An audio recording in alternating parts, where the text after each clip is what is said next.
নমস্কার এবং স্বাগত জানাই ত্রিপুরা প্রদেশ বিজেপির কার্যালয়ে এই কনফারেন্স হলে।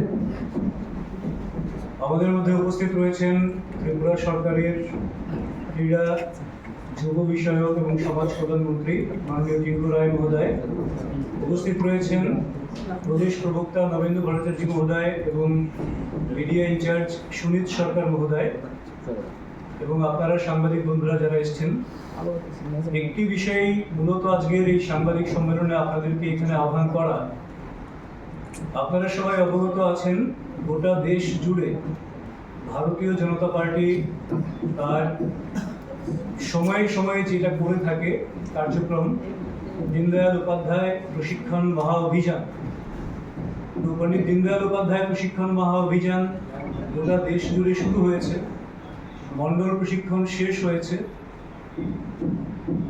ডিজিটাল প্ল্যাটফর্ম লার্নিং সেটাও অনেকটাই শেষ হয়েছে এবং সেই মন্ডল প্রশিক্ষণে আমরা যদি দেখি তাহলে আমাদের প্রদেশে 55টা মন্ডল কমপ্লিট হয়েছে। বাকি যে কটা রয়ে গেছে এই জেলা প্রশিক্ষণ কর্মসূচি যেটা আগামীকাল থেকে শুরু হচ্ছে তার সঙ্গে বাকিগুলির কাজও চলবে, মন্ডলের এটা কমপ্লিট হবে। এবং জেলা প্রশিক্ষণ আগামীকাল থেকে শুরু হচ্ছে। আগামীকাল থেকে 3টি জেলায় প্রশিক্ষণ শুরু হবে, গোমতী জেলা, দক্ষিণ তথা পিলাক জেলা এবং সিপাহীজলা সাউথ। আমাদের অর্গানাইজেশনাল 10টি জেলা আছে, আপনারা জানেন। সিপাহীজলা সাউথ জেলা, এই 3টি জেলাতে আগামীকাল থেকে শুরু হবে জেলা প্রশিক্ষণ কর্মসূচি এবং তার পরবর্তীতে 8, 9, 10 এই 3 দিন চলবে সদর গ্রামীণ, সদর শহর এবং সিপাহীজলা নর্থ জেলাতে। আর 11, 12, 13 এই 3 দিন চলবে ঊনকোটি, উত্তর ত্রিপুরা, খোয়াই এবং ধালাই জেলা। আমাদের এই জেলা প্রশিক্ষণে এবার 12টি বিষয় নিয়ে আলোচনা হবে, চর্চা হবে, মতামতের আদান প্রদান হবে এবং যারা বক্তা আছেন তারা এই বিষয়গুলিকে নিয়েই কার্যকর্তাদের সঙ্গে আলোচনা করবেন। আপনারা জানেন মন্ডল প্রশিক্ষণে 8টি বিষয় ছিল, যার জন্য এবারের সময়সূচি হচ্ছে আমাদের 2 রাত থাকবেন কার্যকর্তারা, 2 রাত 3 দিন, অর্থাৎ 5 তারিখ থেকে শুরু হলে 7 তারিখ শেষ হচ্ছে, 8 থেকে শুরু হয়ে 10 আর 11 থেকে শুরু হয়ে 13তে শেষ হচ্ছে। এই 3টে ধাপে 10টা সাংগঠনিক জেলায় আমাদের প্রশিক্ষণ চলবে। আগামীকাল গোমতী জেলার প্রশিক্ষণের উদ্বোধনী পর্বে আমাদের রাজ্যের মাননীয় রাজ্য সভাপতি অভিষেক দেবরায় মহোদয় সেখানে উপস্থিত থাকার কথা রয়েছে।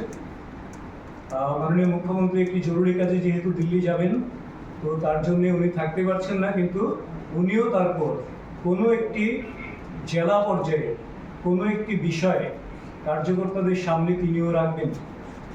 সেই সঙ্গে আমাদের প্রদেশ নেতৃত্ব এই প্রশিক্ষণ কাজ যেমন বিভিন্ন বিষয় নিয়ে আলোচনা করবেন, চর্চা করবেন, পাশাপাশি কেন্দ্রীয় টলি থেকেও আমাদের এখানে কয়েকজন নেতৃত্ব আসছেন এই প্রশিক্ষণে। ওনারা ওনাদের বিভিন্ন বিষয় ভিত্তিক আলোচনা রাখবেন, বক্তব্য রাখবেন। তার মধ্যে আমাদের মাননীয় প্রভারী ডক্টর রাজদীপ রায় উনি আসছেন, আমাদের মাননীয় সংগঠন মহামন্ত্রী রবীন্দ্র রাজুজি উনিও থাকবেন।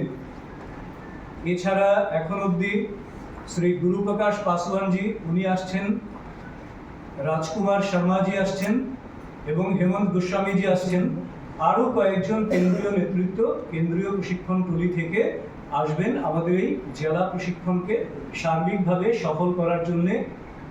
কারণ মন্ডল প্রশিক্ষণে আমরা যে 85টা মন্ডলে আমরা এখন পর্যন্ত প্রশিক্ষণ বর্গ করতে পেরেছি, সেখানে আমাদের যে প্রত্যাশী যারা ছিল, অপেক্ষিত যারা ছিল, তার প্রায় 90%-এর মতন উপস্থিতি আমরা সেখানে করতে পেরেছি। এবং একটা উপস্থিতির একটা সর্বোচ্চ সীমা থাকে প্রশিক্ষণ শিবিরে। জেলা প্রশিক্ষণে কোনো একটি শিবিরে সর্বোচ্চ উপস্থিত থাকতে পারবেন 150 জন। কাজেই সেই নিরিখে প্রায় 1400 থেকে 1500 জনের প্রশিক্ষণ এই জেলা প্রশিক্ষণ শিবিরে এই যে পর্ব চলবে 13 তারিখ অবধি, এতে আমাদের সম্পন্ন হবে। তো তার জন্যে আমি প্রথমত যারা আয়োজক রয়েছেন এই প্রশিক্ষণের সুশৃঙ্খলভাবে অনেকগুলি বিষয় থাকে যেটা অন্যান্য যে কোনো কার্যক্রম থেকে প্রশিক্ষণ আমাদের আলাদা। আমাদের প্লাস্টিক মুক্ত করা, প্রতিটি প্রশিক্ষণ বর্গ আমাদের মোবাইল ফ্রি জোন হিসেবে সেখানে বর্গ সঞ্চালন করা, এই সমস্ত কিছু কিছু বিষয় থাকে আমাদের আভ্যন্তরীণ শৃঙ্খলার বিষয়। এইগুলি সহ সামগ্রিক যে পরিকল্পনা নিয়ে আমরা চলছি। তো আগামী 13 তারিখের মধ্যে 10টি জেলার জেলা প্রশিক্ষণ পর্ব সম্পন্ন হবে এবং আরও যারা বিভিন্ন জাতীয় স্তর থেকে আসবেন, সেন্ট্রাল টিম থেকে আসবেন, সেটাও আপনারা পরবর্তী সময় জানবেন। এক একটা বর্গ যেখানে হবে সেখানে তাদের উপস্থিতি আপনারা লক্ষ্য করবেন। তো আমি আপনাদের মাধ্যমে আমাদের যারা এই প্রশিক্ষণে অপেক্ষিত রয়েছেন এবং যারা আয়োজক তাদের সবাইকে প্রথমত এটাকে সার্বিক সাফল্যমণ্ডিত করে তোলার জন্য ওরা যে কাজ করছেন তার জন্য ওদেরকে ধন্যবাদ জানাই। এবং আপনারা জানেন আমাদের ডিএলপি যেটা হয়েছিল ডিজিটাল লার্নিং প্ল্যাটফর্মে, তো সেখানেও আমাদের 88% কিন্তু মানে বুথ স্তরের কার্যকর্তাদের প্রশিক্ষণ 88% আমাদের রাজ্যে সম্পন্ন হয়েছে। এবং মন্ডল প্রশিক্ষণে আমরা দেখেছি 76%-এর উপরে কার্যকর্তা নাইট স্টে করছে, ঠিক আছে। এবং সেখানে প্রায় 25%-এর মতো আমাদের মহিলা কার্যকর্তা মন্ডল প্রশিক্ষণে অংশগ্রহণ করেছিল, যারা অপেক্ষিত তাদের মোটামুটি প্রায় সব যে ক্যাটাগরিতে যারা যারা আমন্ত্রণ পেয়েছেন করার কথা।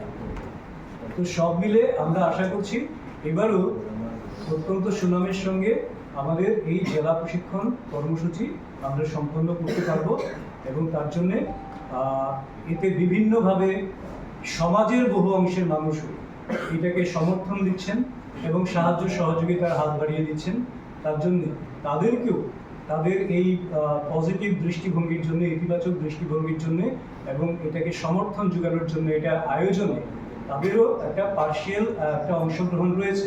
তার জন্য তাদেরকেও আমরা অত্যন্ত ধন্যবাদ এবং অভিনন্দন জানাচ্ছি। শেষ হয়েছে অনেক সময় তারা মোবাইল নিয়ে নৃত্য ব্যস্ত থাকে, গানে ব্যস্ত থাকে, সেটা অনেক সময় সোশ্যাল মিডিয়াতে তারা পোস্ট করে এবং এটা নিয়েও বিভ্রান্ত হয় মানুষের। প্রশিক্ষণ পূর্বে কি এটা ভিতরে থাকে বলছি। এবার আপনার কথার উত্তরে আমি বলছি। একটা হচ্ছে আমি বললাম যে আগে ছিল 8টা বিষয় নির্ধারিত আর এখন হচ্ছে 12টা বিষয়।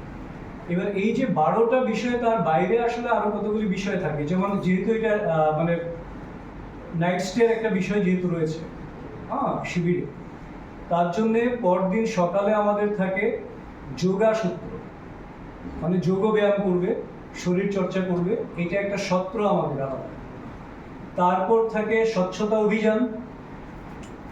এবার স্বচ্ছতা অভিযান যোগা সত্র এবারও থাকবে। এর সঙ্গে এবার যুক্ত হয়েছে এক পের মাকে নাম, কারণ যেহেতু 2 রাত থাকছে, একদিন সকালবেলা স্বচ্ছতা অভিযান করবেন, আরেকদিন এক পের মাকি নাম এইটা নিয়ে বৃক্ষরোপণ করবেন, তার ব্যবস্থা রয়েছে। প্রতিদিন সত্রগুলি মানে ক্লাস যেটাকে আমরা বলি, বিষয়ভিত্তিক আলোচনা যেটা বলি, সেটা শেষ হওয়ার পরে বাধ্যতামূলকভাবে সেখানে সাংস্কৃতিক সত্র একটা অবশ্যই করতে হবে। সেটাও আমাদের কেন্দ্রীয় নেতৃত্বের অর্থাৎ সেন্ট্রাল ট্রেনিং ডিপার্টমেন্টের নির্দেশেই হচ্ছে। এবং সেটা কেন? দুটো লক্ষ্যটা। এক হচ্ছে ত্রিপুরার যে সংস্কৃতি রয়েছে, নিজস্ব সংস্কৃতি, এবং ত্রিপুরায় বিভিন্ন ভাষাভাষী যারা রয়েছেন আমাদের কার্যকর্তা, তাদের যে নিজস্ব সংস্কৃতি, এই সংস্কৃতির আদান প্রদানের একটা প্ল্যাটফর্ম হিসেবে এই জায়গাটাকে বেছে নেবে। দ্বিতীয় বিষয় হচ্ছে এই সংস্কৃতির মাধ্যমে, আদান প্রদানের মাধ্যমে আমরা হয়তো দেখব যে আমাদের অনেক কার্যকর্তা রয়েছেন যারা আসলে অনেক ভালো পারফর্ম করতে পারেন কোনো কোনো জায়গায়, সেইটাকেও আমরা যাতে নতুন করে তাদেরকে সেইটা খুঁজে বার করতে পারি, তারও একটা জায়গা হচ্ছে এই বিষয়টা। তার জন্য সাংস্কৃতিক সত্র এখানে করা হয়েছে।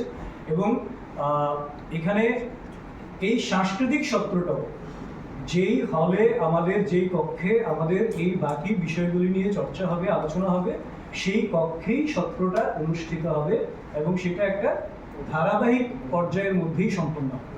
না, যেটা আমি বলেছি যে যেটা আছে এটা খুব ভালো জিনিস, কিন্তু দেখানো যাচ্ছে আরেকটা জিনিস। কেউ খালি দেওয়া হয় নৃত্য করছে, কেউ তবলা বাজাচ্ছে, বিভিন্ন ধরনের উশৃঙ্খলা আছে, যেটা নাকি প্রশিক্ষণ বর্গ করার কথা, সেটা না হয়ে আরেকটা জিনিস হয়ে যাচ্ছে, সেটা সমাজে আমরা সেই বিষয়টা দেখেছি, আপনাদের মাধ্যমেই দেখেছি, আপনারা অনেকেই দেখিয়েছেন। তো বিষয় হচ্ছে যে এখানে একটা বিষয় পরিষ্কার বলি আমি, বিষয়টা কিন্তু সাংস্কৃতিক চর্চাই হচ্ছিল। কারণ আমরা এখন যদি তবলা হারমোনিয়াম কেউ না বাজাতে পারে, তাহলে তাল বাজাবে, হয়তো টেবিল ঠুকে তাল বাজাচ্ছে, কিন্তু দেখা যাবে যে আমার অশালীন কোনো গান করছে কি তা নয়, হয়তো বা ড্রেস কোড বিষয়ে যেটা আপনি বলেছেন, এটা হয়তো বা ক্যাজুয়ালি যে রুমে গেছে, ক্যাজুয়ালি চলে এসছে, সেটাও হওয়া ঠিক না, তো সেটা হবে না। করছেন সেটা থেকে বাইরে গিয়ে একটা প্রশ্ন করছি। সম্প্রতি দেখা গেছে যে আপনাদের দলীয় নেত্রী প্রাক্তন সাংসদ একটা উক্তি করেছে যে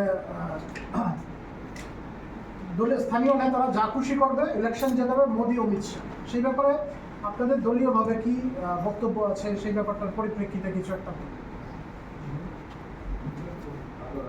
দেখুন, এটা আসার নেতৃত্ব রয়েছে, যিনি বলেছেন, যাকে আপনি উদ্দেশ্য করে বলতে চাইছেন, তিনি আমাদের রাজ্যের কেন্দ্রীয় মন্ত্রী ছিলেন এবং ভারতীয় জনতা পার্টির জেনারেল সেক্রেটারি ছিলেন।